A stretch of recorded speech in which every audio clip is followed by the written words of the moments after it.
தியானத்திற்கென்று நான் எடுத்துக்கொண்ட வேத வசனம் எபேசியருக்கு நிருபம் 4வது அதிகாரம் 11 - 13 வரைக்கும் உண்டான வசனங்களில் அடங்கி இருக்கிறது. நம்ம அடிக்கடி கேட்ட, பேசின, தியானிச்சிருக்கிற வசனம்தான். அதை வேறொரு கோணத்திலிருந்து இன்னைக்கு நம்ம தியானம் செய்து பார்க்க போகிறோம். 11வது வசனம் சொல்லுது, மேலும் நாம் அனைவரும் தேவனுடைய குமாரனை பற்றும் விசுவாசத்திலும் அறிவிலும் ஒருமைப்பட்டவர்களாகி கிறிஸ்துவனுடைய நிறைவான வளர்ச்சியின் அளவுக்கு தக்க பூரண புருஷனாகும் வரைக்கும் பரிசுத்தவான்கள் சீர் பொருந்தும் பொருட்டு சுவிசேஷ வேலைக்காகவும் கிறிஸ்துவின் சரீரமாகிய சபையானது பக்தி விருத்தி அடைவதற்காகவும் அவர் சிலரை அப்போஸ்தலர்களாகவும் சிலரை தீர்க்கதரிசிகளாகவும் சிலரை சுவிசேஷகராகவும் சிலரை மேய்ப்பராகவும் போதகராகவும் ஏற்படுத்தினார். இந்த பகுதியை நம்ம நல்லா வாசிச்சு பார்த்தோம்னா, சபை என்ற ஒரு ஒழுங்கை கர்த்தர் ஏற்படுத்தி, அந்த சபை என்ற ஒழுங்கிலே 5 ஊழியங்களை கர்த்தர் ஏற்படுத்தி இணைத்து வழிநடத்துவது. அது எதற்காக அவர் செய்கிறாருன்னு சொன்னா, தேவனுடைய பிள்ளைகள் வளர்ச்சி அடைய வேண்டும். அடுத்து கர்த்தருடைய சுவிசேஷ வேலை பரவ செய்யப்பட வேண்டும். சபையினுடைய பிரதானமான நோக்கமே என்னன்னு கேட்டா, ரட்சிக்கப்பட்ட ஜனங்கள் வளர்ச்சி அடைய வேண்டும். அவர்களை வளர்க்கிற ஒரு பெரிய பொறுப்பு சபைக்கு இருக்குது. 2வது, கர்த்தர் இந்த சபைக்கு கொடுத்திருக்கிற மிக முக்கியமான ஒரு வேலை சுவிசேஷ வேலைக்காக, சுவிசேஷ ஊழியத்திற்காகத்தான் கர்த்தர் சபை என்ற ஒழுங்கை ஏற்படுத்தி இருக்கிறார். மாத்திரம் இல்ல, சபையில கர்த்தர் 5 விதமான ஊழியர்களை எழுப்பியிருப்பதும் இந்த 2 காரணங்களுக்காகத்தான். சபை என்பது ஒரு கட்டடம் மாத்திரமல்ல, ஒரு அமைப்பு மாத்திரமல்ல, ஒரு இடம் மாத்திரமல்ல, அது தேவனுடைய பிள்ளைகளை வளர்க்கிற ஒரு இடம். 2வது, கர்த்தருடைய ஊழியத்தை பெருகச் செய்கிற ஒரு இடம். இந்த 2 கருத்தையும், இந்த 2 நோக்கத்தையும் நிறைவேற்றாவிட்டால் அந்த சபை உங்களுக்கு பிரயோஜனப்படாது. ஒரு சபையில இந்த 2 நோக்கமும் இருக்குதான் பார்க்கணும்.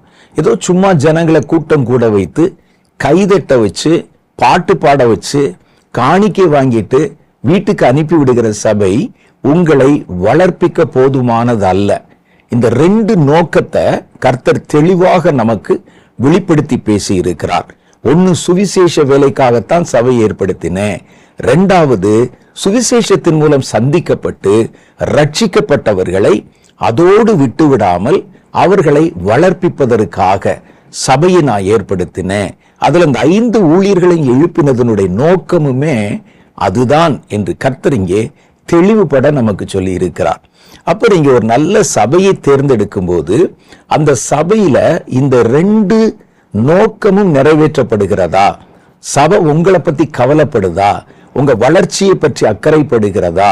உங்களை கர்த்தருக்குள்ளே வளர வைப்பதற்கான முயற்சிகளிலே தீவிரம் காட்டுகிறதா? அதே போல புதிய ஆத்துமாக்களை சந்திக்கிறதுலையும் ரட்சிப்பை அவர்களுக்கு கொண்டு போகிறதுலையும் சுவிசேஷ ஊழியத்துல தீவிரம் காட்டுதா? இது எல்லாவற்றையும் நீங்க கவனிச்சு பார்க்கணும். இந்த 2 நோக்கம்தான் மிக முக்கியமானது. வெறுமனே ஜனங்களை கூட்டம் கூட வைத்து அவர்களோட ஏதாவது ஒரு காரியத்தை பேசி வீட்டுக்கு அனுப்புவது அல்ல. நம்ம பேசுறது, நம்ம கொடுக்கறதெல்லாம் அவர்களுக்குள்ள வளர்ச்சியை உண்டாக்குதான்னு இந்த சபை கவனிச்சு பார்க்கணும். அப்படிப்பட்ட சபைகளை தேர்ந்தெடுத்து நீங்க அதுல உங்களை இணைத்துக் கொள்வதுதான் நீங்க வளர்வதுல மிக முக்கியமான ஒரு பங்காற்றுகிற காரியமாக இருக்கிறது. அப்ப கிறிஸ்துவுக்குள் நாம் வளர வேண்டும் என்பதே கர்த்தருடைய விருப்பம். கர்த்தர் நம்முடைய பாவத்தை கழுவினாரு, நம்முடைய பாவத்தை மன்னிச்சார், நம்மை ரட்சிப்புக்குள்ளே நடத்தினார். தேவனை அறியாதிருந்த காலங்களிலே கர்த்தர் நம்மை தேர்வு செய்து தம்மோடு கூட இணைத்து கொண்டார். அதோடு கூட நின்று விடவில்லை, நம்ம வளரணும் என்று கர்த்தர் விருப்பம் வைத்திருக்கிறார். இதை நம்ம தெளிவாக புரிஞ்சுக்கிறணும். சபையை கர்த்தர் ஏற்படுத்தினதும் ஊழியர்களை கர்த்தர் ஏற்படுத்தினதும் கூட இதற்காகத்தான் என்று வேதம் சொல்லுகிறது. இப்ப இதுல நம்ம என்ன கவனிக்கணும் கேட்டா, நம்ம ஒரு கிறிஸ்தவ விசுவாசி நான் வளர்கிறேனா என்பதை கவனிக்கணும். இன்னொன்னு, ஏற்றபடி வளர்கிறேனா என்பதையும் கவனிக்கணும். வளர்றது பெருசு இல்ல, கர்த்தர் விரும்புகிற மாதிரி ஏற்ற மாதிரி வளர்கிறேன்னா. ஒரு கிறிஸ்தவனுடைய வளர்ச்சி என்பது எப்படி இருக்கணும், எந்த அளவுக்கு இருக்கணும் அப்படின்னு வேதம் சொல்லுதுன்னா, கிறிஸ்துவினுடைய நிறைவான வளர்ச்சியின் அளவுக்கு தக்க பூரண வளர்ச்சியாக இருக்கணுமா. அந்த வளர்ச்சி எப்படி இருக்கணும்? எபேசியர் 4:11 அதைத்தான் சொல்றாரு. கிறிஸ்துவினுடைய நிறைவான வளர்ச்சி. கிறிஸ்து இந்த உலகத்துல எப்படி வாழ்ந்து காண்பித்தாரோ அந்த அளவிற்கான வளர்ச்சி, அந்த வளர்ச்சியை நீங்கள் பெற வேண்டும் என்பதுதான் கர்த்தருடைய விருப்பம். அப்ப ஒரு கிறிஸ்தவ விசுவாசியினுடைய கடமை, நான் வளர்கிறேனா அப்படின்னு அடிக்கடி சோதிச்சு பார்க்கணும். நான் ஏற்றபடி வளர்கிறேனா, ஏற்றபடி வளர்ப்பிக்கப்படுகிறேனா என்பதை கண்ணும் கருத்துமாக நீங்க உங்களை கவனித்து பார்த்து கொண்டால் உங்களுடைய விசுவாசம் உங்களை ஒரு நாளும் வெட்கப்பட விடாது. அதை விட்டுட்டு ஏதோ நம்ம தான் ரட்சிக்கப்பட்டுட்டோம், ஒரு சர்ச்சுக்கு போறோம், ஒரு காணிக்கை கொடுத்துடுறோம், அதோட வீட்டுக்கு வந்துடுறோம், போதும் நம்முடைய வாழ்க்கை இவ்வளவுதான் என்று நம்ம இருந்து விட்டால் கனிகொடாத மரமெல்லாம் வெட்டுண்டு அக்னியிலே போடப்படும் என்பதை போல நம்ம ஓடினது, சபைக்கு போனது, காணிக்கை கொடுத்தது எதுவுமே பிரயோஜனம் இல்லாம போயிடும். சபையிலே நம்முடைய நோக்கம் என்பது நம்ம வளர வேண்டும் என்பதுதான் அதனுடைய நோக்கம். அதைத்தான் சொல்லுகிறது. நம்முடைய வளர்ச்சியினுடைய அளவு கிறிஸ்து இந்த உலகத்துல வாழும்போது எந்த அளவுல பூரண புருஷராக தம்மை வெளிப்படுத்தி காண்பித்தாரோ அதற்கு ஒப்பான வளர்ச்சியை நாம் அடையணும் என்று கர்த்தர் நம்மிடத்தில் எதிர்பார்க்கிறார். சில இடத்துல நீங்க பாத்தீங்கன்னா வளர்ச்சியில சில விஷயங்கள் இருக்கிறது. வளருவாங்க சிலர், ஆனால் ஏற்றபடி வளர்வது என்பதுதான் ரொம்ப முக்கியமானது. சில இடத்துல மரங்கள் நல்லா வளர்ந்திருக்கும், ஆனா அந்த மரத்துல கனி இருக்காது. அது மாதிரி ஒரு 2 சம்பவத்தை கர்த்தருடைய வேதம் சொல்லுகிறதை நான் உங்களுக்கு வாசிச்சு காமிக்கிறேன். இதுவும் கூட ஒரு விதமான வளர்ச்சி தான், ஆனால் ஏற்ற வளர்ச்சி அல்ல, கர்த்தருடைய எதிர்பார்ப்பை பூர்த்தி செய்கிற வளர்ச்சியும் அல்ல. மத்தேயு சுவிசேஷம் 21வது அதிகாரம் 19, 20 ஆகிய வசனங்கள்ல ஒரு வளர்ந்த மரத்தை பற்றி வேதம் சொல்லுகிறது. அந்த மரம் வழி அருகிலே இருந்ததாம். போற பாதையில ஓரத்துல இருக்கிற மரம், யாரு விதைச்சான்னு தெரியாது, அது எப்படி வளர்ந்தது என்று தெரியாது, ஒரு மரம் இருக்கிறது. ஆனால் அதுவும் கூட வளர்ந்திருக்கிறது. அதை பற்றி வேதம் சொல்றதை வாசிக்கிறேன். அப்பொழுது வழி அருகே ஒரு அத்தி மரத்தை கண்டு அதனிடத்தில் போய் அதிலே இலைகளை அன்றி வேறு ஒன்றையும் காணாமல், இனி ஒரு காலம் உன்னிடத்தில் கனி உண்டாகாதிருக்க கடவுது என்றார். உடனே அந்த அத்திமரம் பட்டு போயிற்று. சீஷர்கள் அதை கண்டு இந்த அத்திமரம் எத்தனை சீக்கிரமாய் பட்டு போயிற்று என்று சொல்லி ஆச்சரியப்பட்டார்கள். இது அந்த அத்தி முதல்ல ஆரம்பத்துல விதையாத்தான் இருந்திருக்கும். எப்படியோ அந்த இடத்துல அது விழுந்திருக்கிறது, அது வளர்ந்திருக்கிறது. மண்ணில் இருக்கிற சத்தை எடுத்துக்கொண்டு பெய்த மழையினுடைய தண்ணீரை உறிஞ்சிக்கொண்டு அது தன்மட்டிலே வளர்ந்திருக்கிறது. நல்ல இலை, கொப்பும் கொலையுமா இருக்கிற மாதிரி பசுமையான இலைகளோட வளர்ந்திருக்கிறது. இது ஒரு பக்க வளர்ச்சி தான். இது வளராம இல்ல, வளர்ந்துச்சு. ஆனால் அதுல எதுக்காக அத்திமரம் வளரணும் என்ற ஒரு நோக்கம் இருக்குது. அதுக்கு பேரு வளர்ச்சியின் நோக்கம். அதுல கனிகள் உண்டாகணும். அதை விதைத்தவனோ அல்லது அதன் வழியே வருகிறவனோ அதில் இருக்கிற கனியை பறித்து புசிக்கணும் என்பதுதான் நோக்கம். ஆனால் இது வளர்ந்தது, ஆனால் ஏற்றபடி அது வளரல. மரம் பெருசு, களையெல்லாம் விட்டுருக்குது. ஒரு போய் அத்திப்பழத்தை தேடுறாங்கன்னா அது வெளி பார்வைக்கு பார்த்தா நல்ல இலைகள், அப்படியே கொத்து கொத்தா இலைகள் இருக்கிறது, பசுமையா இருக்குது. கண்டிப்பா இதுல பழம் இருக்கும் என்று, அப்ப இந்த பழம் இருக்கிறதா என்று தேடினார்கள் என்று சொல்லும் போது அந்த அளவுக்கு இலை அதுல மண்டி இருந்தது. அது ஒரு விதமான வளர்ச்சி தானே. அது தன்னை வளர்த்து கொள்வதற்கு மண்ணில விழுந்திருக்குது. ஒரு விதை மண்ணில விழுந்து செத்ததானால் என்று வேதம் சொல்லுது. அந்த விதை செத்திருக்கு, நெருக்கப்பட்டிருக்கு, தண்ணி பாய்ச்சப்படும் போது அதை எடுத்திருக்குது, வளர்ந்திருக்கிறது. ஆனால் ஒரு குறிப்பிட்ட அளவுல அந்த வளர்ச்சி நின்று விட்டது. அந்த எதற்கு வளரணுமோ அந்த வளர்ச்சியின் நோக்கம் அதனிடத்திலே வெளிப்படவில்லை. இன்னைக்கு நிறைய பேர் அப்படித்தான். நாங்க பல வருடமா கிறிஸ்தவ அனுபவத்தில் இருக்கிறோம், கிறிஸ்தவர்களாக இருக்கிறோம், அல்லது ஊழியம் கூட செய்கிறோம், எல்லாம் நம்ம செய்யலாம். வளர்ந்திருக்கிறேன். முதல்ல ஒரு விசுவாசியா வந்தேன், ரட்சிக்கப்பட்டேன், ஒரு சபையில சேர்ந்தேன், ஒரு ஊழியத்தை துவக்கினேன், இன்னைக்கு நான் ஒரு நல்ல ஒரு ஊழியக்காரனாக வளர்ந்திருக்கிறேன். அது மாத்திரம் இல்ல, அந்த வளர்ச்சியினுடைய நோக்கம், நீங்கள் வளர்ந்ததனுடைய நோக்கம் அதுல முழுமை பெற வேண்டும். அந்த மரம் வளர்ந்தாலும் அதுல கனி உண்டாகும் போதுதான் அதனுடைய வளர்ச்சி முழுமை பெறுகிறது. அது வழியருகே இருந்ததுனால அந்த மரத்துல போற வர்றவங்களை எல்லாம் அது ஏமாற்றி கொண்டிருந்தது. இயேசு மாத்திரம் இல்ல, அந்த வழியை இயேசுக்கு தெரியும். ஆனால் இயேசு அதை ஒரு பாடமாக வைப்பதற்காகத்தான் சீஷர்களுக்கு முன்னால் அதை சபித்து காண்பித்தார். நல்ல கனி கொடாத மரமெல்லாம் அல்லது கனியே கொடாத மரமெல்லாம் இப்படி பட்டு போயிரும் என்பதை உலகத்துக்கு ஒரு பாடமாக வெளிப்படுத்துவதற்கு தான் கர்த்தர் அதை சபித்தார். ஆனா மற்றவங்களுடைய நிலைமை நீங்க எடுத்து பார்த்தீங்கன்னா, கண்டிப்பா வழிபோக்கர்கள் போகும்போது பசிக்கு ஏதாவது கிடைக்குமான்னு அந்த இடத்துல நின்று அதுல தேடுவாங்க. தங்களுடைய நேரத்தை விட்டு அல்லது மரத்துல ஏறி உள்ளெல்லாம் போய் பழத்தை தேடி ஒரு பிஞ்சு கூட கிடையாது அதுல. அவ பார்த்த உடனே அந்த நேரம் எல்லாம் வேஸ்ட், மேல ஏறினது வேஸ்ட், உழைப்பு வேஸ்ட். இது மாதிரி எத்தனை பேர் ஏமாந்தானோ. அப்ப இந்த மரம் வளர்ந்தது, அது ஒரு மாய வளர்ச்சி, மாய்மாலமான வளர்ச்சி. இன்னைக்கு நிறைய கிறிஸ்தவர்கள், நிறைய ஊழியர்கள் வளர்ந்திருப்பதை போல தோன்றினாலும் அது ஒரு மாயமான வளர்ச்சியாகவே காணப்படுகிறது, ஒரு மாய்மாலமான வளர்ச்சியாக காணப்படுகிறது. அதில் கர்த்தர் எதிர்பார்க்கிற ஏற்ற வளர்ச்சி இல்லை. அப்ப நம்முடைய வாழ்க்கையில கவனிக்க வேண்டியது என்னன்னு கேட்டா, நான் வளருகிறேன், ஆனால் அந்த வளர்ச்சியின் நோக்கத்தை நிறைவேற்றும்படிக்கு வளர்கிறேனா என்று நம்ம கவனிச்சு பார்க்கணும்.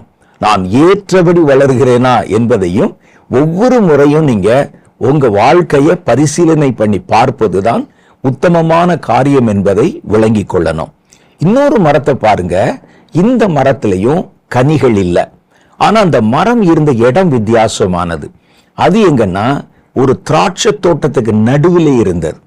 அதுக்கு ஒரு தோட்டக்காரன் இருக்கிறான், அத விதை போட்டவன் இருக்கிறான், தண்ணி பாய்ச்சுகிறவன் இருக்கிறான், உரம் வைத்தவன் இருக்கிறான், அதை வளர்த்தவன் இருக்கிறான்.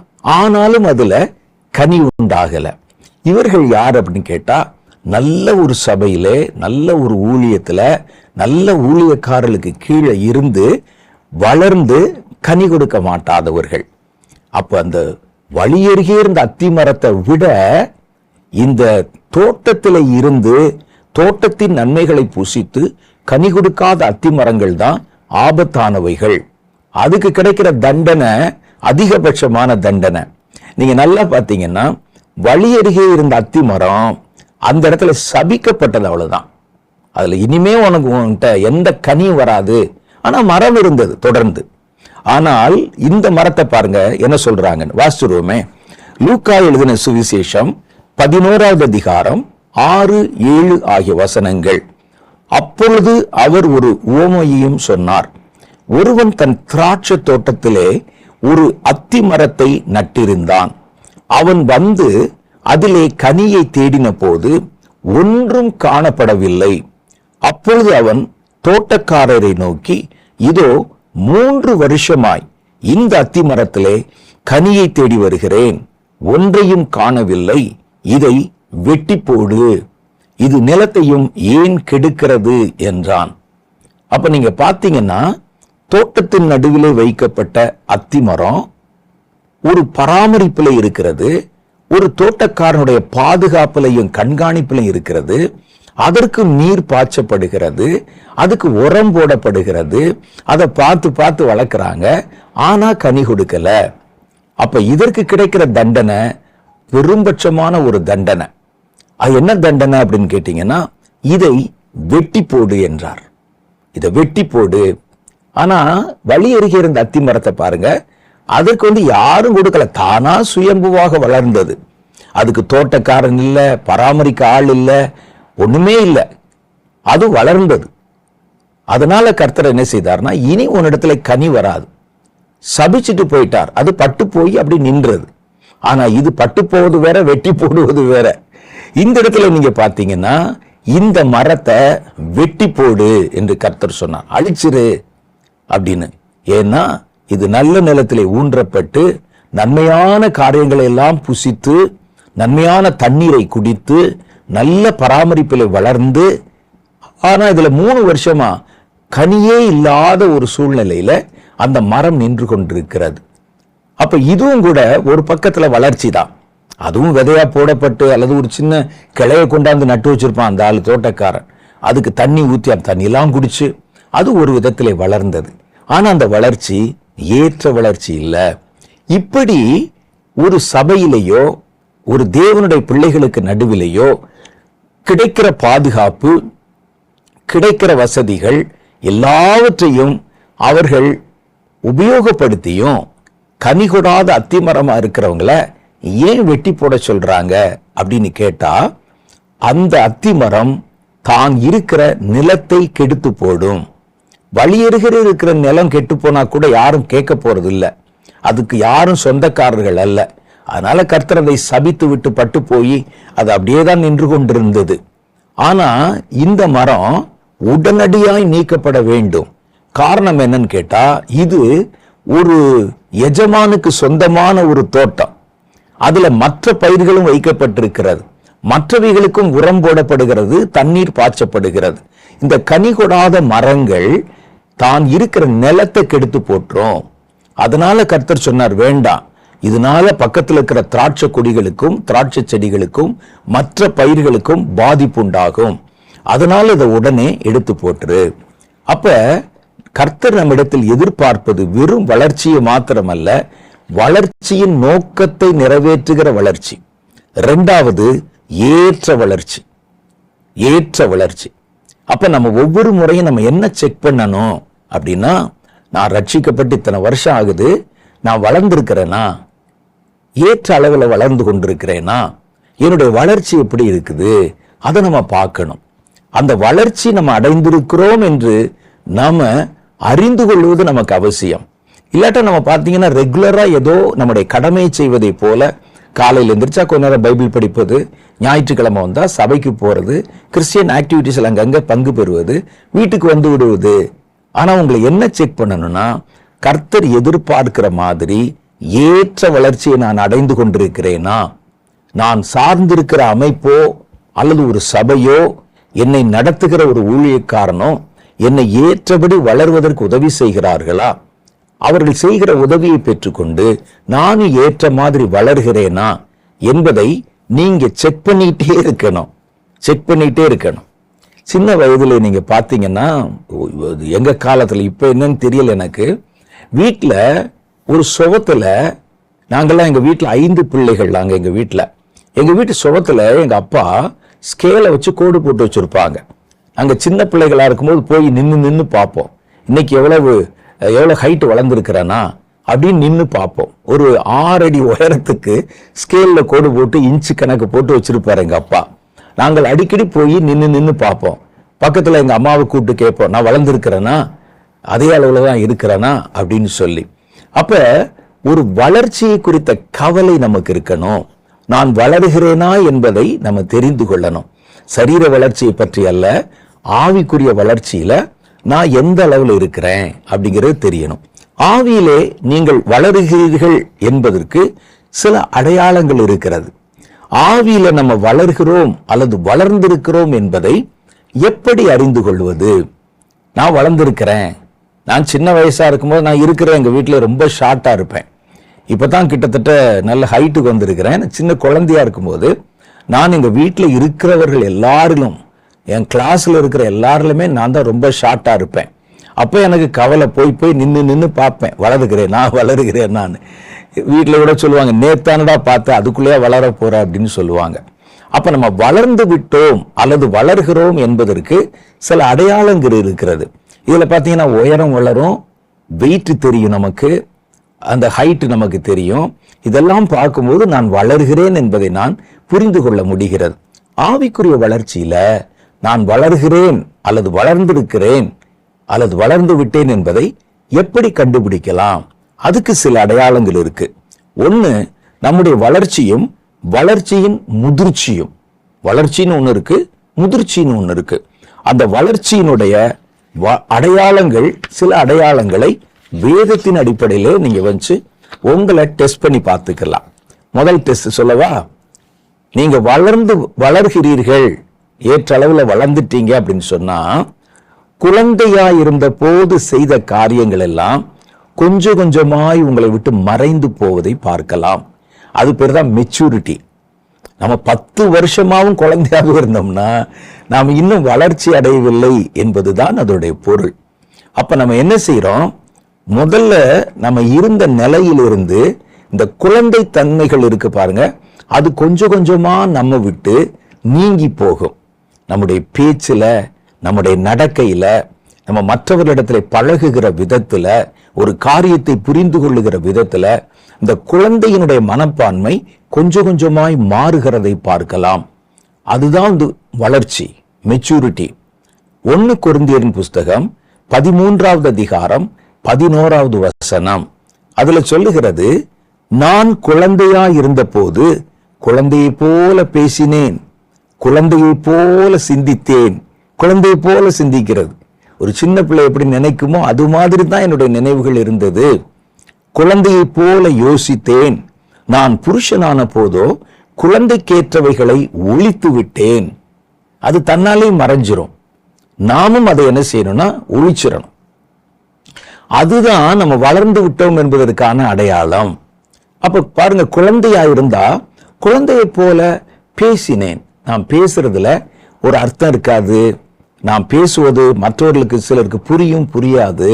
எனக்கு ஒரு காரியத்தை தெளிவுபட பேச தெரியாது. அதெல்லாம் குழந்தை பேச்சு. குழந்தையை போல சிந்தித்தேன். குழந்தை பார்த்தீங்கன்னா அவங்க சிந்திப்பது வேற. ஒரு சின்ன உதாரணத்துக்கு நம்ம இதையே கூட சொல்லலாம். ஒரு தோட்டத்துல விதை போட்டாச்சுன்னா அடுத்த நாள் காலையிலே போய் வளர்ந்துருச்சான்னு எடுத்து பார்ப்பாங்க.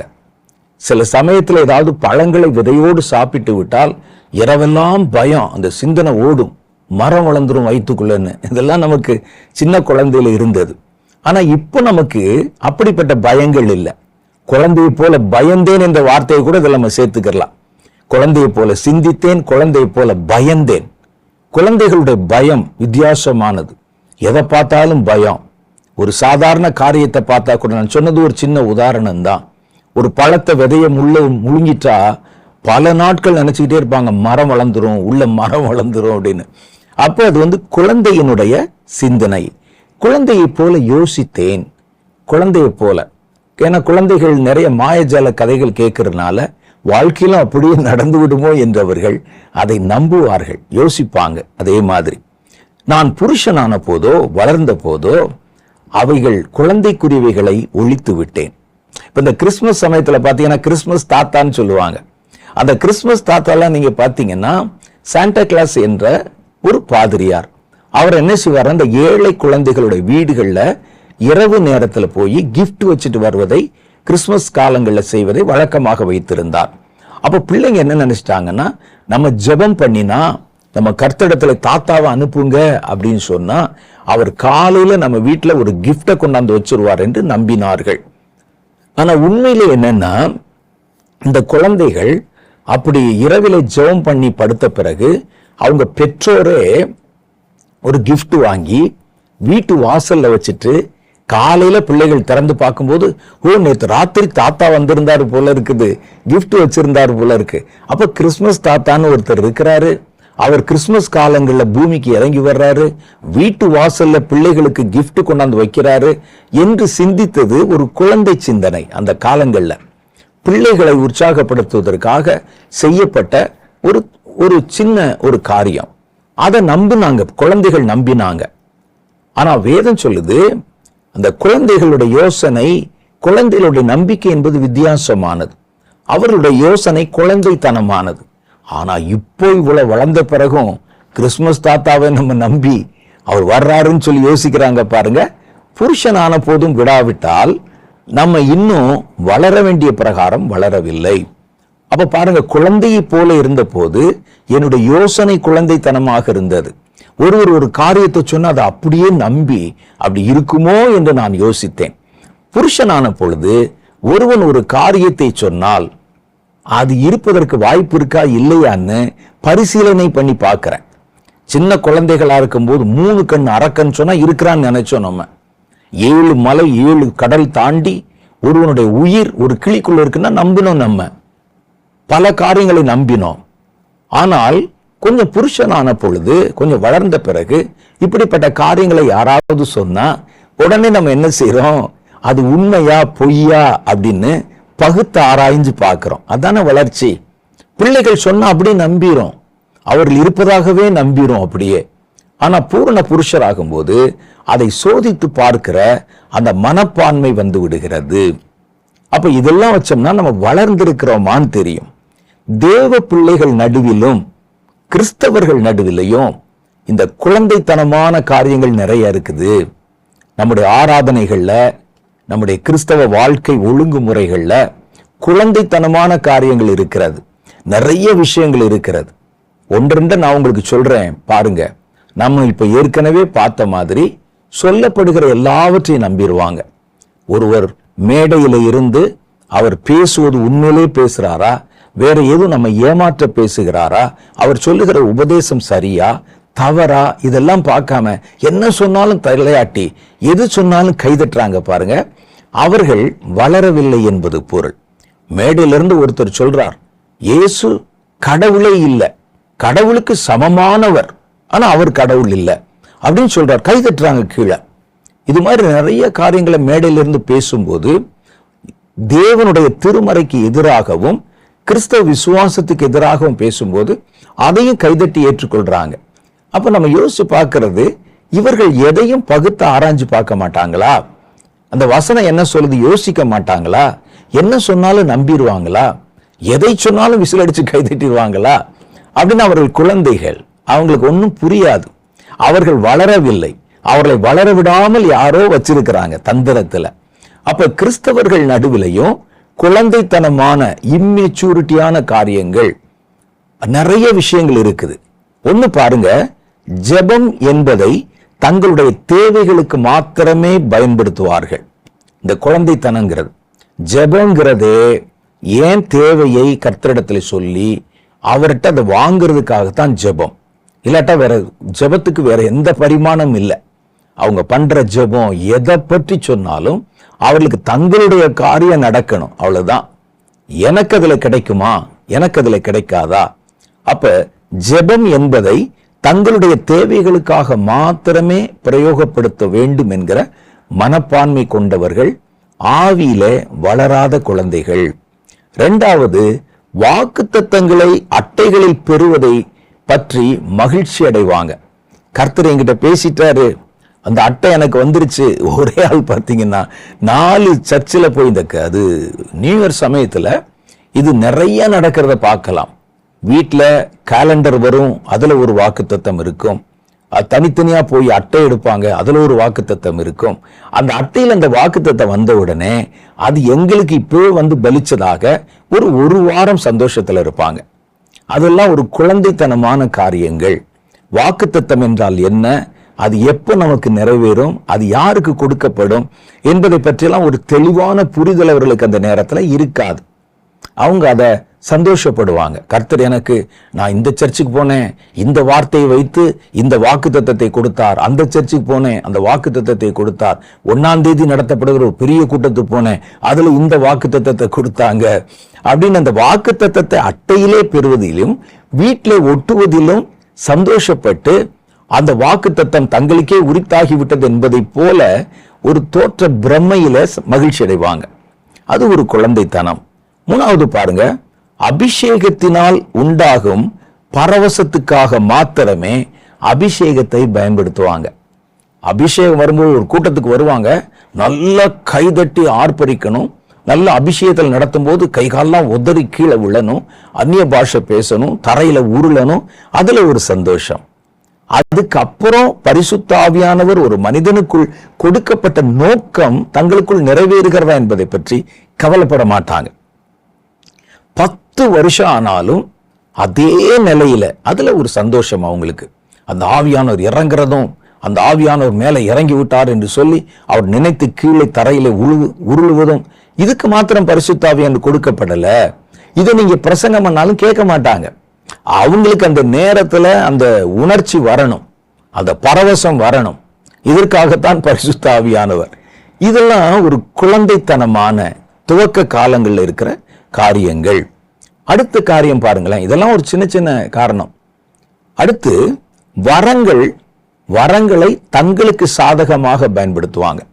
ஒரு தீர்க்க தரிசன வரமா அது இருப்பதாக தங்களுக்கு சாதகமா, இந்த தீர்க்க தரிசனம் சொல்லுகிற ஊழியக்காரனுக்கு இதை கொடுங்க, அதை கொடுங்க, அவனை கனம் பண்ணுங்க, அவனுக்கு காணிக்கை கொடுங்க என்றெல்லாம் சொல்லி ஒரு வரத்தை, அதே மாதிரி சில வரங்களை தங்களுக்கு சாதகமாக, எலிமா என்கிற ஒரு மந்திரவாதியை குறித்து வேதம் சொல்லுது, அவன் கர்த்தருடைய வரத்தை பணத்துக்கு வாங்கி அதை பயன்படுத்தி அதுல பணம் சம்பாதிக்கலாம்னு நினைச்சான்.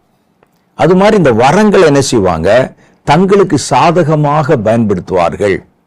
வரம் என்பது மற்றவர்களை கர்த்தருக்குள் நடத்துவதற்கும், மற்றவர்களை கர்த்தரோடு கூட இணைப்பதற்கும், கர்த்தரை அவர்களுக்கு வெளிப்படுத்தி காண்பிப்பதற்கும் ஊழியத்திற்காக கொடுக்கப்பட்ட வரங்கள். அதுக்கு பேரே மினிஸ்டீரியல் கிஃப்ட்ஸ் அப்படின்னு சொல்லணும். ஊழியம் செய்வதற்காகத்தான் வரங்கள். ஆனா அது செய்ய மாட்டாங்க. இன்னும் சிலர் நீங்க பாத்தீங்கன்னா மதம் சார்ந்த மூட நம்பிக்கைகளை திடமாக நம்புவாங்க. கிறிஸ்தவ மூட நம்பிக்கைகள்னு இருக்கு, மதம் சார்ந்த மூட நம்பிக்கைகள். பைபிளை தலைக்கு கீழே வச்சு படுத்தா கெட்ட சொப்பனம் வராது, ராத்திரி பிசாசு வந்து நம்மை அமுக்காது அப்படின்னு பைபிளை வாங்கி தலைக்கு கீழே வச்சு படுக்கிற நிறைய பேர் நம்ம பார்த்துருக்கிறோம். லெந்து நாட்கள்ல மாம்சம் சாப்பிட மாட்டோம், விரதம் இருப்போம். வெள்ளிக்கிழமை லெந்து நாட்கள்னு ஒரு 40 நாள் வச்சிருக்கிறாங்க. அதுல நாங்க விரதம் இருப்போம், நல்ல நல்ல வஸ்திரங்கள் உடுத்த மாட்டோம், வண்ண வண்ண ஆடைகளை அணிய மாட்டோம், பெண்களா இருந்தா தலையில பூ வைக்க மாட்டோம், நாங்க இப்படி இருப்போம் அப்படி இருப்போம்னு சொல்லி அந்த 40 நாள் பரிசுத்தம் காப்பாங்க. இது மற்ற புறவினத்தாரோட மதத்துல இது மாதிரி நம்பிக்கைகள் இருக்கிறது. 40 நாள் விரதம் அனுஷ்டிப்பது, காலில் செருப்பு போட மாட்டேங்கிறது, வெறுங்கால நடப்பேங்கிறது, கட்டாந்தரையில படுப்பேங்கிறது, அதற்கொப்பான காரியங்களை இதுலயும் வச்சு இதன் மூலம் இது எதுக்குன்னு அவங்ககிட்ட கேட்டதான் தெரியும். இது செய்யறதுனால உங்களுக்கு என்ன வரப்போகுது, பரலோகத்துக்கு என்ன நடக்க போகுது தெரியல நமக்கு.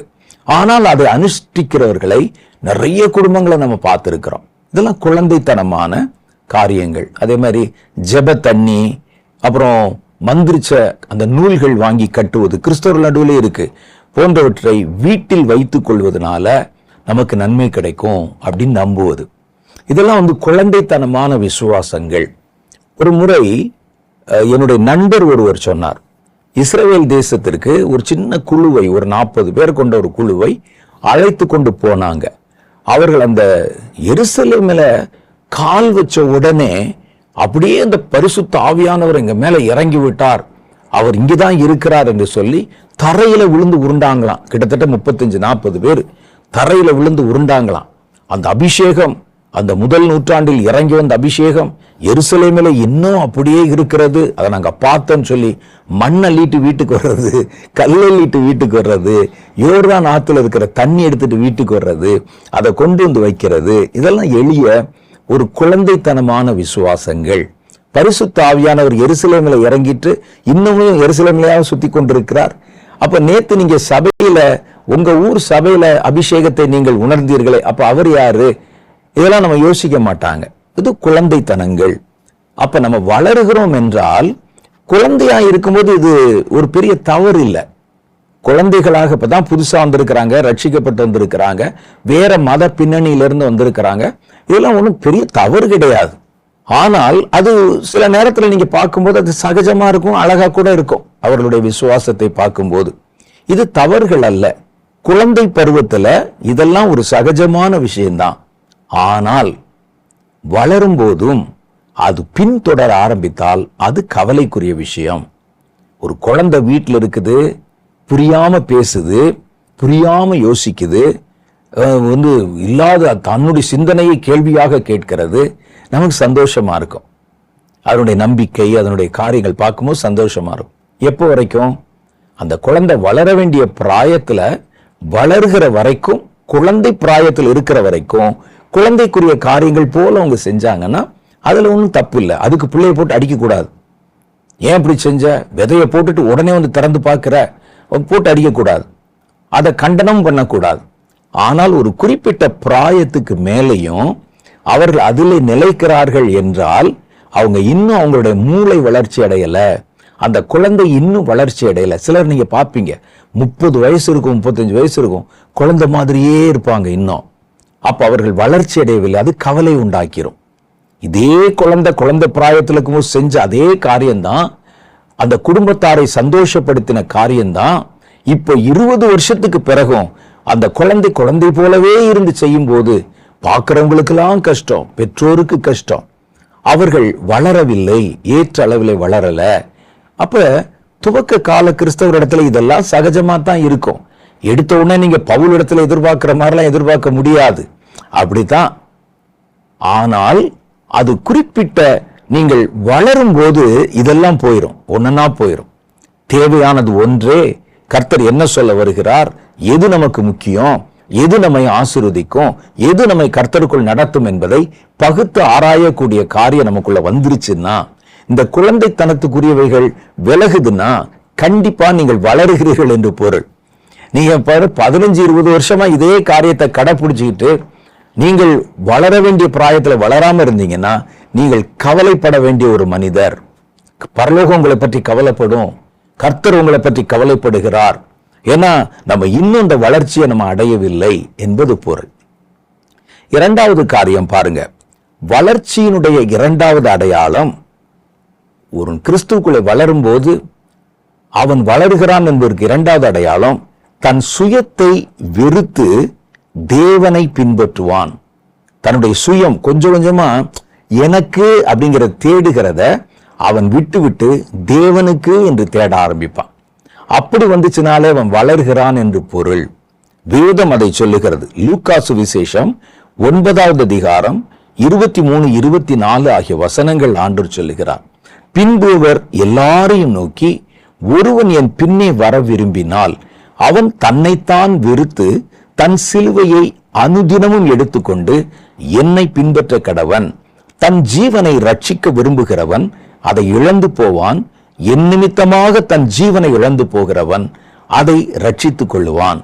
அப்ப ஒருவன் கர்த்தருக்குள்ளே வளருகிறான் என்றால், வளர்றதுக்கு முன்னால் எப்படி இருப்பான்னு கேட்டா, கர்த்தத்துவத்துக்கு அடுத்த எல்லா காரியமுமே தனக்கு சாதகமாக வரணும், தன்னுடைய சுயத்துக்கு பயன்படுத்தணும். ஊழியம் செஞ்சா அதன் மூலம் நான் வளரணும், ஒரு சபைக்கு போனா எனக்கு இந்த நன்மை கிடைக்கணும்.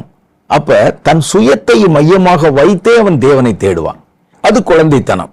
அவன் வளர்ந்து விட்டான் என்றா தன் சுயத்துக்காக தேவனை தேடுவதல்ல, தேவனுக்குரியவைகளுக்காக தேவனை தேடுவது. அப்ப அவங்க என்ன செய்வாங்க, இப்ப பாருங்க, முதல்ல குழந்தையா இருந்தவன் ஜெபம் பண்ணா நமக்கு நன்மை வரணும், சர்ச்சுக்கு போனா நன்மை வரணும், காணிக்க கொடுத்தா 10 திரும்பி வரணும், ஒரு ஊழியத்துக்கு போனா என் குடும்பம் பாதுகாக்கப்படும், எல்லாவற்றிலும் தன் சுயத்தை மையப்படுத்தி இருப்பாங்க. ஆனா வளர்ந்தவன் என்ன செய்வான், கர்த்தருக்குள்ளே வளர்ந்தவன் தன்னை முன்னிறுத்தி அல்ல, தேவனை முன்னிறுத்தி காரியங்களை செய்வான். அதான் முக்கியமானது. அப்ப அவங்க என்ன செய்வாங்க, தேவன் பெருகணும் நான் சிறுகணும் என்ற மனப்பான்மைக்குள்ள வந்துருவாங்க. அதுதான் முதிர்ச்சி, வளர்ச்சி. கர்த்தருக்குள்ளே வளரும் போது நான் என்னை வளர்க்கணும்னு யோசிச்சீங்கன்னா இன்னும் நீங்கள் வளரவில்லை என்பது பொருள். நான் சிறுகணும், கர்த்தர் பெருகணும், வளரணும்னு நினைச்சீங்கன்னா அதுதான் மெச்சூரிட்டி, அதுதான் வளர்ச்சி. அது உங்களுக்குள்ள வருதான்னு பாருங்க. கொஞ்சம் கொஞ்சமா தன் சுயத்துக்காக தேவனை தேடுவதை விட்டு தேவனுடைய மகிமையை தேடணும், தேவனை மகிமைப்படுத்தணும், தேவனுடைய காரியத்தை குறித்து யோசிக்கணுங்கிற மனப்பான்மை வந்தா நீங்கள் வளருகிறீர்கள், வளர்ந்து விட்டீர்கள் என்பது பொருள். யோவான் ஸ்நானகனுடைய ஸ்டேட்மெண்ட்டை பாருங்களேன். யோவான் 3வது அதிகாரம் 30வது வசனம் சொல்லுது, மணவாட்டியை உடையவனே மணவாளன், மணவாளனுடைய தோழர்களோ அருகே நின்று அவருடைய சொல்லை கேட்கிறவனாய் மணவாளனுடைய சத்தத்தை குறித்து மிகவும் சந்தோஷப்படுகிறான். கர்த்தர் தான் எஜமான், மணவாட்டிக்கு அவர்தான் சொந்தம். நாங்கள் ஊழியர்கள் அந்த மணவாளனுடைய சிநேகிதர்கள். எங்களுக்கு அவர் சந்தோஷப்படுறதை பார்த்தா நாங்க சந்தோஷப்படணும். அவர் சொல்றதை நல்லா நீங்க படிச்சு பாருங்க. அந்த மணவாளனுடைய சந்தோஷம் தான் எங்களுக்கு முக்கியம். அவரை சந்தோஷப்படுத்தி நாங்க பார்க்கணும். அந்த மனநிலை நமக்குள்ளே வரணும். ஏன்னா அவர்தான் மணவாளன். அவர் மணவாட்டியை குறித்து, நாங்கள் மணவாளனுடைய தோழர்கள், மணவாளனுடைய சத்தத்தை குறித்து மிகவும் சந்தோஷப்படணும். நாங்க இந்த சந்தோஷம் இப்பொழுது எனக்கு உண்டாயிருக்கிறது. அடுத்தவர் சொல்றதுதான் முக்கியம். அவர் பெருகவும் நான் சிறுகவும் வேண்டும். இதுதான் மெச்சூரிட்டி. நீங்க முதல்ல வரும்போது, கர்த்தருக்குள்ள வரும்போது, கர்த்தரை வச்சு நாம் பெருகணும் என்ற மனநிலை நமக்குள்ள இருக்கும். ஜெபம் பண்ணுவதன் மூலம் என்னை பெருக்கிக் கொள்ளணும், காணிக்கை கொடுப்பதன் மூலம் என்னை பெருக்கிக் கொள்ளணும், ஊழியம் செய்வதன் மூலம் பெருக்கிக் கொள்ளணும். ஊழியத்துக்கு வரும்போது ஒரு வீடு இருந்துச்சு, இன்னைக்கு பாருங்க எனக்கு 15 வீடு இருக்கிறது, இவ்வளவு இருக்குதுன்னு சொல்லி எல்லாவற்றையும் நான் பெருக வேண்டும் என்கிற மனநிலையிலேயே கர்த்தரை அணுகுகிறோம் பாருங்க. அது நம்ம இன்னும் வளரவில்லை என்பதை காட்டுகிறது. வளர்ந்தவன் எப்படி இருக்கிறான்னு கேட்டா, அவர் பெருகணும், அவர் பெருகணும். அது மாத்திரல்ல, நான் சிறுகணும். அவர் மணவாளன், அவர்தான் எல்லாவற்றுக்கும் அதிபதி. அவருடைய சொல்லை கேட்டு அவரை சந்தோஷப்படுத்துவதுதான் எங்களுடைய வேலை. கூட இருக்கிறவங்க அவருடைய வார்த்தையை கேட்டு நாங்க சந்தோஷப்படணும். அதுக்கு பதில நாங்க பேசுறதை கேட்டு மற்றவர்கள் சந்தோஷப்படணும், அவரை பின்னால தள்ளக்கூடாது. அப்படின்னா நம்ம வளரவில்லை என்பது பொருள். தேவனுடைய காரியங்கள் பெருகுவதையும் தாங்கள் சிறுகுவதையும் விரும்புவார்கள். இது வளர்ந்தவர்களுடைய அடையாளம். கர்த்தருடைய மகிமை பெருகணும்னு தேடுவாங்க. அவங்க என்ன செஞ்சாலும் கர்த்தருடைய ராஜ்யம் பெருகணும். கர்த்தரை வைத்து தங்களை பெருக்கிக் கொள்ள நினைக்கிறவர்கள் தாம் இன்னும் கிறிஸ்துவில் வளரவில்லை என்பதையே காட்டுகிறது. எதை சொன்னாலும் வியாபாரமாக்கிறது. கர்த்தர் பேசினா அந்த வியாபாரம், கர்த்தருக்கு ஊழியம் செய்தா வியாபாரம். எதை வைத்து நம்மை பெருக்கிக் கொள்ளலாம் நினைச்சீங்கன்னா, வெளியே பார்த்தா ஊழியம் வளர்ந்த மாதிரி தெரியும், உங்களுடைய எல்லை வளர்ந்த மாதிரி தெரியும். நான் ஏற்கனவே சொன்னேன், அந்த மரம் வளர்ந்த மாதிரி தெரிந்தது. அந்த மரத்துல ஏற்ற வளர்ச்சி இல்லை என்பது நமக்கு இங்கே சுட்டி காட்டப்படுகிறது. அடுத்த காரியம் பாருங்க, கிறிஸ்துவினுடையவர்கள் வளர்ந்தவங்க தங்களுடைய பாவ இச்சைகளை சிலுவையிலே அறைந்திருப்பார்கள். பாவத்துக்கு செத்தவர்களா இருப்பாங்க. அது பார்க்கும்போதே நமக்கு தெரியும், நம்ம கர்த்தருக்குள்ளே கொஞ்சம் கொஞ்சமா வளர்கிறோம் அல்லது வளர்ந்து விட்டோம். அதான் மெச்சூரிட்டி. கலாத்தியர் 5:24 சொல்லுகிறது, 5:20 சொல்லுகிறது. முதல் 5:24 படிக்கிறேன். கிறிஸ்துவினுடையவர்கள் தங்கள் மாம்சத்தையும் அதன் ஆசை இச்சைகளையும் சிலுவையிலே அறைஞ்சிருப்பாங்க. இது ஒரு அடையாளம், வளர்ச்சியின் அடையாளம். அடுத்து இதுல பாருங்க, கலாத்தியர் 2வது அதிகாரம் 20வது வசனத்துல, கிறிஸ்துவுடனே கூட சிலுவையில் அறையப்பட்டேன், ஆயினும் பிழைத்திருக்கிறேன், இனி நான் அல்ல கிறிஸ்துவே என்னில் பிழைத்திருக்கிறார். நமக்குள்ள நான் என்பது மரித்து கொஞ்சம் கொஞ்சமா கிறிஸ்து பிழைத்து கிறிஸ்து வெளிப்பட வேண்டும். அது பேர் தான் வளர்ச்சி. கொஞ்சம் கொஞ்சமா உங்க தன்மை அப்படியே போயிடும். உள்ள விதை போட்ட போது அதை வளர்ச்சின்னு எப்படி சொல்றோம்னா, விதையினுடைய தோற்றம் மாறிடுது, விதையினுடைய தன்மை மாறிடுது. அது வேறொரு பரிமாணத்திலே அதனுடைய கனிகளை அது வெளிப்படுத்தி காமிக்குது. நம்ம கீழே விதை போட்ட போது விதையா போட்டோம், அது வேற மாதிரி இருந்தது, காஞ்சி கருகி அதைத்தான் போட்டோம். ஆனால் அது வளர்ந்தது என்று எப்படி தெரியுதுன்னா, அதன் தோற்றம் மாறிவிட்டது, அதற்குள்ளே இருந்து வேறொரு பிம்பம் தோன்றுகிறது, மரமாக தோன்றுகிறது, இலை விடுது, கிளை வருது, கனி வருது. அதே மாதிரி தான் நீங்கள் வளர்கிறீர்கள் என்றால் உங்களுடைய தன்மைகள் மறைந்து கிறிஸ்து உங்களுக்குள்ளே பிழைத்திருப்பது வெளிப்படுத்தப்பட வேண்டும் அப்படின்னு வேதம் சொல்லுது. அப்ப கர்த்தருக்குள்ளே நம்ம வளர வேண்டும் என்பதுதான் தேவனுடைய பிரதான நோக்கங்களில் ஒன்றாக இருப்பதை கர்த்தருடைய வேதம் நமக்கு சுட்டி காமிக்குது. அடுத்து பாருங்க, இன்னும் நிறைய விஷயம் இருக்குது, ஆனா நமக்கு சொல்வதற்கு அதிக நேரம் இல்லை, வேகமாக சொல்லுகிறேன். வளர்ந்தவர்கள் தேவனுடைய பாரத்தை புரிந்து கொள்வாங்க. ஒருத்தன் வளர்ந்துட்டான் அப்படின்னா அவன் தேவனுடைய கர்த்தருடைய மன பாரத்தை புரிந்து கொள்வான். நீங்க நல்லா யோசிச்சு பாருங்களேன், குழந்தையா இருந்த போது உங்க தகப்பனார் என்ன கஷ்டப்படுறாரு, குடும்பத்தினுடைய சூழ்நிலை என்ன, அவர் எவ்வளவு ஒரு சம்பாத்தியம் பண்றதுக்கு என்ன கஷ்டப்படுற, எதுவுமே நமக்கு தெரியாது. வீட்டில் இருப்போம், நம்ம கேட்டா கிடைக்கணும், எனக்கு இது வேணும் அது வேணும்னு சொல்லுவோம். அந்த தகப்பன் என்ன கஷ்டப்படுறாரு, தாய் என்ன கஷ்டப்படுறாங்கிறது புரிந்து கொள்ள மாட்டோம். ஆனால் கொஞ்சம் வளரும் போதுதான் நம்ம குடும்ப சூழ்நிலை என்ன, இந்த பணத்தை வீட்டுக்கு கொண்டு வருவதற்கு, ஒரு சம்பாதனையை வீட்டுக்கு கொண்டு வருவதற்கு நம்முடைய தகப்பன் எவ்வளவு பாரப்படுகிறார் என்பதை புரிந்து கொள்ள ஆரம்பிக்கிறோம். அது பேர் தான் வளர்ச்சி. அப்புறம் சொல்றோம் நாமும் வேலைக்கு போகணும், இல்ல நான் கொஞ்சம் பார்த்துக்கிறேன், அப்படியே அந்த பாரத்தை பகிர்ந்து கொள்ள முயற்சி பண்ணுகிறோம். அது பேர் தான் வளர்ச்சி.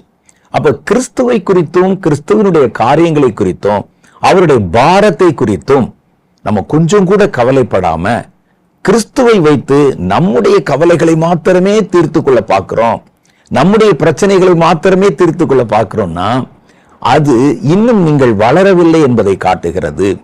வீட்டில் பொறுப்பற்றவர்கள் அல்லது குழந்தைகளாக இருக்கிறவங்க, அப்பா பற்றி கவலை இல்லை, அம்மா பற்றி கவலை இல்லை, நான் எனக்கு கேட்டேன் எனக்கு அதை வாங்கி தரணும், அவர் கடன் வாங்குறாரா, அது கஷ்டப்படுறாரா, எதை பத்தி நான் கவலைப்படுவதில்லை. அப்ப அது வளராத ஒரு பிராயம். வளர்ந்தவர்கள் தன்னுடைய தகப்பனுடைய பாரத்தை புரிந்து கொள்வாங்க, அதை குறித்து தாங்களும் கவலைப்படுவாங்க, அந்த பாரத்திலே தாங்களும் பங்கேற்பார்கள். இதெல்லாம் உங்களுக்குள்ள வந்துச்சுன்னா நீங்கள் வளருகிறீர்கள் என்பது பொருள், நீங்கள் கர்த்தருக்குள் வளர்ந்து விட்டீர்கள் என்பது அதனுடைய பொருள். அப்ப இந்த வளர்ச்சியை கர்த்தர் நம்மிடத்துல எதிர்பார்க்கிறார். இந்த வளர்ச்சி நமக்குள்ள தொடர்ந்து வருவதற்கு நம்ம என்ன செய்யணும்? வேதம் சொல்லுது, திருவசனத்தை தியானியுங்கள். 1 பேதுருவின் புஸ்தகம் 2வது அதிகாரம் 2-3 ஆகிய வசனம் சொல்லுது, சகல துர்க்குணத்தையும் சகல விதமான கபடத்தையும் வஞ்சகங்களையும் பொறாமைகளையும் புறங்கூறுதலையும் விட்டுவிட்டு புதிதாய் பிறந்த குழந்தைகளைப் போல திருவசனமாகிய களங்கமில்லாத ஞான பாலின் மேலே வாஞ்சியாயிருங்கள். எதுக்கு? புதிதாக நீங்கள் வளரும்படிக்கு. 3வது வசனத்துல என்ன சொல்ல? நீங்கள் வளரும்படிக்கு. அப்ப வளர்றதுக்கு திருவசனமாகிய ஞான பாலின் மேலே அக்கறையா இருங்க. வேத வசனம் நமக்குள்ளே வளர்ச்சியை உண்டு பண்ணுகிறது.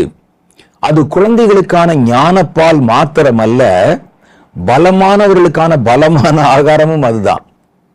உலகத்துல பாத்தீங்கன்னா சின்ன குழந்தைக்கு கொடுக்கறதுக்கு ஒரு உணவு இருக்குது, பெரியவங்களுக்கு கொடுக்கறதுக்கு ஒரு உணவு இருக்குது, பலமான காரியத்தை செய்யறவங்களுக்கு கொடுக்கறதுக்குன்னு ஒரு உணவு இருக்கு. ஆனா வேதத்துல எல்லாவற்றுக்கும் ஒரே மாதிரி உணவு தான். அந்த எல்லா விதமான உணவும் வேத வசனத்தில் இருக்கிறது. அந்த வசனம் குழந்தைகளை போல இருக்கிறவங்க படிக்கும்போது ஞானப்பால் மாதிரி கிரியை செய்து அவர்களை அடுத்த கட்ட வளர்ச்சிக்குள்ளே நகர்த்துகிறது. நீங்க அடுத்த கட்ட வளர்ச்சி வாலிபனா போன பிறகு அதே வசனம் அதற்குள் இருக்கிற வேறொரு பொருளை உங்களுக்கு காண்பித்து வேறொரு ஆகாரமாக தன்னை வெளிப்படுத்தி உங்களை வாலிபர்களுக்குரிய பலம் உள்ளவர்களாக மாற்றுகிறது. அப்ப ஆகாரத்துல பாருங்க, எவ்வளவு வித்தியாசமான ஆகாரங்கள் உலகத்துல இருக்கு. குழந்தைகளுக்கான ஆகாரம், வளர்கிறவர்களுக்கான வளர்ப்பிக்கும் ஆகாரம், வியாதியஸ்தர்களுக்கான ஔஷத ஆகாரம், மருந்தா இருக்கிற ஆகாரம், மருந்து மாதிரி இருக்கும் சில ஆகாரம், சாப்பிட்டீங்கன்னா சரியாயிரும். அடுத்து பலத்த காரியத்தை செய்ய போகிறவங்களுக்கு, ராணுவம் மிலிட்டரியில் இருக்கிறவங்க மாதிரி ஆட்களுக்கு கொடுக்கப்படுகிற பலமான ஆகாரம் உலகத்துல தனித்தனியா வச்சிருக்கிறோம். வேதத்துல எங்க வித்தியாசம் வருதுன்னா, ஒரே வேத வசனம் தான், அதுல இத்தனை காரியங்களும் உள்ள இருக்குது. குழந்தை பிராயத்திலே ஞானப்பால் மாதிரி அந்த வசனம் தன்னை வெளிப்படுத்துகிறது. அடுத்து நம்ம படிக்கும்போது கொஞ்சம் அந்த ஞானப்பாலை குடிச்சு நீங்கள் வளர்ந்த அடுத்த கட்டத்துக்கு போய் அதே வசனத்தை படிக்கும்போது, அதே வேதத்தை படிக்கும்போது அது அடுத்த கட்ட ஆகாரமாக தன்னை உங்களுக்கு வெளிப்படுத்துகிறது. நீங்கள் பலமான காரியத்தை செய்கிறவர்களாக இருந்து அதே வேத வசனத்தை வாசிக்கும் போது உங்களுக்கு பலமான ஆகாரமாக அது தன்னை வெளிப்படுத்துகிறது. அதுதான் வேதத்தினுடைய சிறப்பு. உங்களை வளர வைக்குது. வளர்ந்த பிறகு அந்த வளர்ச்சிக்கு ஏற்ற அடுத்த ஆகாரமாக தன்னை வெளிப்படுத்துகிறது. அதனாலதான் வேதத்தை நம்ம எத்தனை முறை வாசித்தாலும் அத்தனை முறையும் அது நமக்கு புதிதாகவே தோன்றுகிறது, புதிய ஆகாரமாகவே காணப்படுகிறது. அதனால வேதத்தை வாசியுங்கள். வேதத்தை உங்களுடைய வளர்ச்சிக்கு ஏற்ற விதத்துல அது தன்னை வெளிப்படுத்தும். அது உங்களுக்கு கற்பிக்கிறதுல நிலைத்திருங்கள். அடுத்த கட்ட வளர்ச்சிக்கு போவீங்க. வசனத்தை வாசிக்கிறத நிறுத்திடாதீங்க. அதே வசனம் தான் இப்ப அடுத்த கட்ட வளர்ச்சிக்கான உங்களை வழிநடத்துகிற ஆகாரமாக அது தன்னை வெளிப்படுத்தும். அப்ப தேவனுடைய வசனத்தோடு பொருந்தி வாழ்வது ஏற்ற வளர்ச்சியை நமக்குள்ளே உண்டாக்கும். நீங்கள் வளர வேண்டும் என்பதுதான் கிறிஸ்துவனுடைய நோக்கம். கர்த்தர் தந்த இந்த நல்ல வார்த்தைகளுக்காக தலைகளை தாழ்த்தி ஒரு சின்ன ஜெபம் செய்வோம். அன்பும் இரக்கமும் நிறைந்த எங்கள் பரலோக பிதாவே, நாங்கள் வளர வேண்டும் என்பதே தேவனுடைய விருப்பம் என்று நாங்கள் அறிந்திருக்கிறோம். எங்களுடைய வளர்ச்சி ஏற்ற வளர்ச்சியாக, கர்த்தர் எதிர்பார்த்த வளர்ச்சியாக, நல்ல கனிகளை தருகிற வளர்ச்சியாக வெளிப்பட உதவி செய்தருளும். வெறும் ஒரு அத்திமரத்தை போல வளர்ந்து முழுமையாக வளர்ச்சி அடையாத சூழ்நிலையில சபிக்கப்படவோ வெட்டி போடப்படவோ நாங்கள் காரணமாக அமைந்து விடாதபடி ஏற்ற காலத்துல ஏற்ற வளர்ச்சியை நீர் எங்களுக்குள்ளே உருவாக்க திருவசனமாகிய ஞானப்பாலையும் பலமான ஆகாரமாகிய கர்த்தருடைய வசனத்தையும் நாங்கள் இறுக பற்றி கொண்டு வளர இந்த வார்த்தைகளை கேட்ட ஒவ்வொருவருக்கும் உதவி செய்தருளும். ஒவ்வொருவருடைய தேவையும் சந்தித்தருளும். அவர்கள் கர்த்தருக்குள் வளர்ந்து செழித்து கனி கொடுக்க உதவி செய்தருளும். தொடர்ந்து உடைய பிள்ளைகள் ஒவ்வொருவரையும் பேர் பேராய் ஆசீர்வதித்து மகிமைப்படுத்தி கனப்படுத்தும். இயேசுவின் மூலம் இவர்களுக்காக நான் செய்கிற எல்லா ஜெபத்தையும் ஏற்றுக்கொள்ளும் எங்கள் பிதாவே, ஆமென். கர்த்தர் நம்மோடு இடைப்பட்டு பேசினார். நம்ம ஏற்ற வளர்ச்சி அடைய வேண்டும் என்பதே தேவனுடைய விருப்பம்.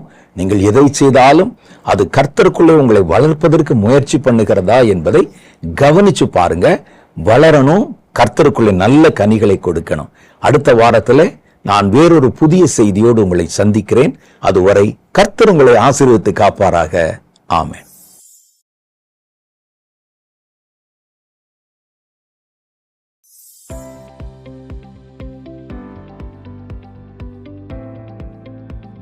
சகோதரர் வின்சென்ட் செலுப்மார் அவர்களுடைய செய்திகளை தொடர்ந்து கேட்கவும் பார்க்கவும் சகோதரர் வின்சென்ட் செலுப்மார் அவர்களின் யூடியூப் சேனலை சப்ஸ்கிரைப் செய்து கொண்டு பெல் ஐகானை கிளிக் செய்து கொள்ளுங்கள். வேதத்தின் காரியங்களை அறிந்து கொள்ளவும், கடைசி கால செய்திகளை பற்றி தெரிந்து கொள்ளவும் மற்றும் ஆவிக்குரிய வாழ்க்கையில் இன்னும் வளரவும் இந்த செய்திகள் உங்களுக்கு மிகவும் பிரயோஜனமாக இருக்கும். தொடர்ந்து இந்த யூடியூப் சேனலை பாருங்கள், மற்றவர்களுக்கும் தெரியப்படுத்துங்கள். கர்த்தர் உங்களை ஆசீர்வதிப்பாராக.